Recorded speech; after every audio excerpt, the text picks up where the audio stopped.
Saudara-saudari terkasih, selamat pagi dan selamat bertemu kembali. Marilah sekarang kita mendengarkan dan merenungkan firman Tuhan yang diambil dari Injil Yohanes bab 17 ayat 1 sampai dengan ayat 11. Demikianlah kata Yesus. Lalu ia menengadah ke langit dan berkata, Bapa, telah tiba saatnya. Permuliakanlah anakmu, supaya anakmu mempermuliakan engkau. Sama seperti engkau telah memberikan kepadanya kuasa atas segala yang hidup. Demikian pula ia akan memberikan hidup yang kekal kepada semua yang telah engkau berikan kepadanya. Inilah hidup yang kekal itu, yaitu bahwa mereka mengenal Engkau, satu-satunya Allah yang benar, dan mengenal Yesus Kristus yang telah Engkau utus. Aku telah mempermuliakan Engkau di bumi, dengan jalan menyelesaikan pekerjaan yang Engkau berikan kepadaku untuk melakukannya. Oleh sebab itu ya Bapa, permuliakanlah aku padamu sendiri dengan kemuliaan yang kumiliki di hadiratmu sebelum dunia ada. Aku telah menyatakan namamu kepada semua orang yang engkau berikan kepadaku dari dunia. Mereka itu milikmu dan engkau telah memberikan mereka kepadaku dan mereka telah menuruti firman-Mu. Sekarang mereka tahu bahwa semua yang engkau berikan kepadaku itu berasal daripadamu. Sebab segala firman yang engkau sampaikan kepadaku telah kusampaikan kepada mereka, dan mereka telah menerimanya. Mereka tahu benar-benar bahwa aku datang daripadamu, dan mereka percaya bahwa engkaulah yang telah mengutus aku. Aku berdoa untuk mereka. Bukan untuk dunia aku berdoa, tetapi untuk mereka yang telah engkau berikan kepadaku. Sebab mereka adalah milikmu, dan segala milikku adalah milikmu, dan milikmu adalah milikku. Dan aku telah dipermuliakan di dalam mereka. Dan aku tidak ada lagi di dunia, tetapi mereka masih ada di dalam dunia. Dan aku datang kepadamu, ya Bapa yang kudus.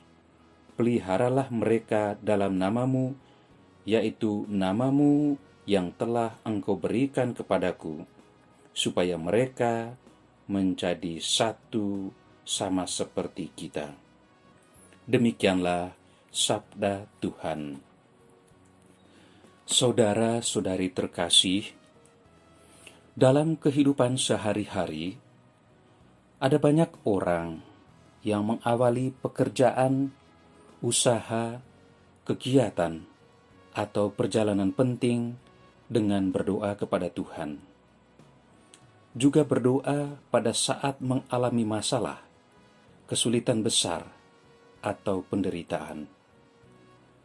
Tujuannya adalah agar semua kesulitan yang dihadapi atau hal yang dilakukan dilindungi dan diberkati Tuhan, dan pada akhirnya memperoleh hasil sesuai yang diharapkan. Bacaan yang baru saja kita dengar dan renungkan menampilkan Yesus yang berdoa bagi para murid-Nya. Yesus berdoa kepada Bapa di surga untuk para murid yang akan terpisah daripadanya oleh karena sengsara dan wafatnya. Dan doa itu disampaikan oleh Yesus pada momen yang amat penting. Hal itu nampak dari pernyataan Yesus sendiri dalam bacaan tadi. Tadi kita dengar bahwa Yesus menengadah ke langit dan berdoa, "Bapa, telah tiba saatnya." Di sini, yang dimaksud dengan telah tiba saatnya adalah saat atau waktu bagi Yesus untuk mengalami penderitaan dan kematian demi penebusan dosa umat manusia sudah di depan mata.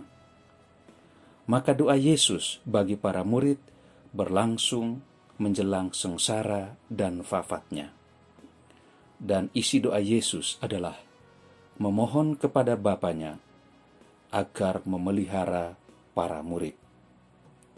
Semua umat Kristiani masa kini adalah murid-murid Kristus. Umat melanjutkan tugas perutusan Kristus.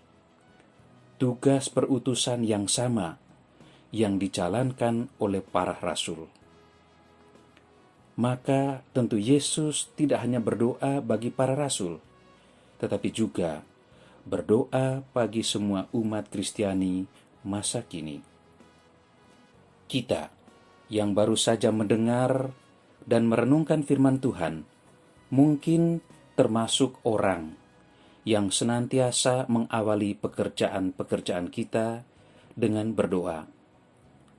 Atau mungkin kita termasuk orang yang selalu berdoa ketika mengalami hal sangat penting dan bahkan genting dalam hidup kita.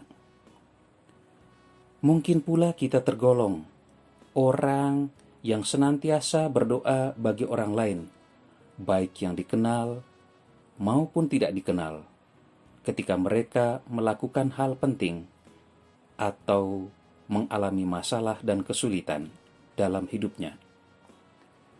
Jika belum pernah dilakukan atau jarang dilakukan, maka bacaan hari ini tentu menyadarkan kita. Teladan Yesus dalam bacaan hari ini yang berdoa bagi para murid tentu saja menggugah dan mengajak kita untuk senantiasa berdoa. Terutama berdoa pada saat menghadapi hal-hal penting dan genting dalam hidup kita. Juga mengingatkan kita untuk senantiasa berdoa bagi orang lain, agar mereka senantiasa diberkati oleh Tuhan. Amin.